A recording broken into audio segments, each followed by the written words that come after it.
Our chief medical correspondent is Dr. Sanjay Gupta, and he joins me now. So good to see you, doctor. Thank you so much. Hey, Don. So I want to talk to you about the CDC director warning that the coronavirus could be even worse next winter. That is a pretty frightening prospect. Why is the director saying it could be worse? He's been saying this along with some others in some way, shape, or form for a while. I think the big thing to remember is that when this coronavirus hit in the United States, it was sort of at the tail end of flu season this year. The concern is that in the fall, both coronavirus and flu might hit at the same time. And, flu's a big deal. Flu's always been a big deal, Don. So if you get both of these respiratory illnesses happening at the same time, you run into many of the same issues that we've been talking about for the last several months. Mm-hmm. Are there going to be enough hospital beds? Are there going to be enough ventilators? Is there going to be enough PPE? Can we test? These same things, even though we're starting to have some plateauing and even some decrease in some states with the numbers, the virus is still out there, Don. It is still a contagious virus. It is still something we need to be mindful of, and there is a concern that we're going to have these waves. Let me show you something really quick, Don. This is going back 100 years, 1918. And I'm not going to show this graph to alarm anybody, but I just want you to see 3 waves of the Spanish flu. Started in March of 1918. That was the first peak at the far left. That was a small peak. It was the second peak, Don. That was the one that caused the most devastation, really. And that's what we're going to avoid. But we need to be prepared to avoid that. That's the concern if we don't act. But this physical distancing, the stay at home, sometimes people don't realize how well it's working because we're in the midst of it. And we're like, maybe this wasn't so bad. We dodged a bullet, whatever you might think. It's because we're doing something totally unprecedented in the world right now. It'll make a difference. It's making a difference. And we may need to do it again in the fall, Don. So we just got the guidelines in from Georgia for the Georgia Board of Cosmetology and Barbers. I'm gonna read that while I ask you this other question. They've got this big story right now as Georgia has this aggressive plan to reopen starting this week. Governor is calling it a measured approach.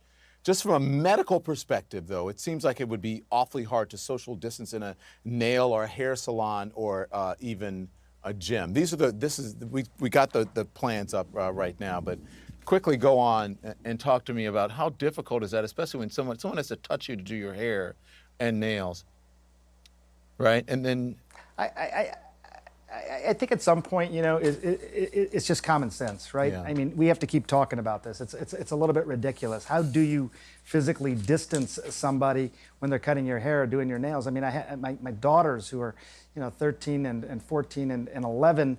I mean, right away they're asking me like, how does that work, Daddy? Yeah. I mean, everybody understands it can't. I mean, especially if you're doing someone's hair. It's silly that you and I said if you're doing someone's hair, I mean, you have to be Edward Scissorhands, but that's not even 6 feet. I have the guidelines up. I hate to cut you off, but I want you to talk about these. Let's put them back up here and let employees are required to wear masks, okay? Consider providing masks to clients. Consider using face shields, gloves, smocks, etc.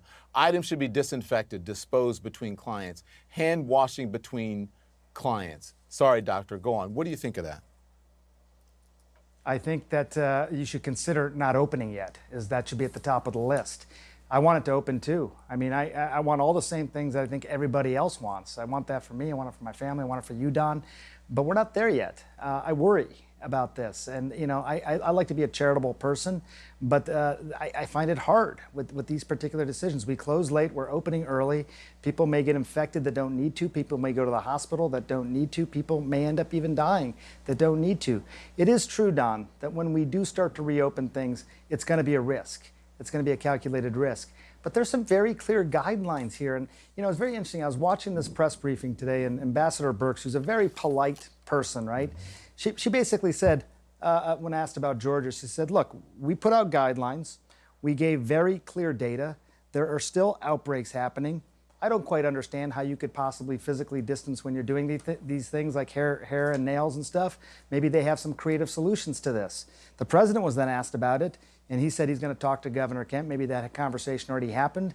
He said maybe they're going to test everybody before they go into the hair salon or the nail salon. They're not. We don't have enough testing. We don't have enough infrastructure. We hope to get to that point, but we're not there yet. So this is almost all risk and no reward. Not to mention, Don, who's going to go to these places right now? Is that door handle contaminated? Did this person get tested? Has this place been disinfected? What about the ventilation? You could get the virus and you could get sick, or maybe you don't get sick and you give it to somebody else, and wouldn't you feel awful? And we've been saying this for 4 months. We're all in this together. We really are. Never before have we been so dependent on each other. So if you say, hey, you know what, I'm willing to take the risk, well, know that you're taking the risk on my behalf as well, and I don't like that. Okay. You're taking the risk on my kids' behalf as well, and I don't like that. So that's what we need to be thinking. We have to move on, but I just want to, listen, I just have to tell people this, because, again, this just came out, and we're going to move on here, but the Georgia Board of Cosmetology has issued guidelines to businesses before they reopen on Friday, according to a press release from the office of, and so they've lifted these restrictions. The board is recommending owners to follow OSHA's guidelines. Now think about it. Think about going into a barbershop, right? You go into a barbershop, you run in on a Saturday or whenever you run in, right? So they're saying, they're asking the people there to follow the guidelines. Temperature checks with free infrared thermometers, employees and for clients when they enter, asking clients for screening questions. Have you had a cough? Have you had a fever? Have you been around anyone with symptoms of COVID? It's okay. You're going to ask, but are people going to know or tell you? Limiting the number of those who are allowed in shops and only screening clients by appointment only. Maintain social distancing of 6 feet at all times between people. Consider adding additional spacing between booths and or alternating work schedules. Use PPE, requiring all staff to wear a mask, and consider supplying masks to clients. Sick employees should stay at home. Okay, all well and good. Who's going to enforce that? I'm just saying that's a lot to ask someone in a barbershop when you're scrambling to make ends meet. Quickly, because I have to move on, doctor. Sorry. And you don't even know if you have it because we haven't Exactly. been testing. And you Yeah. can be asymptomatic or pre-symptomatic and have it. So you couldn't even answer those questions. Oh boy, the new normal. Thank you, doctor. I appreciate your time.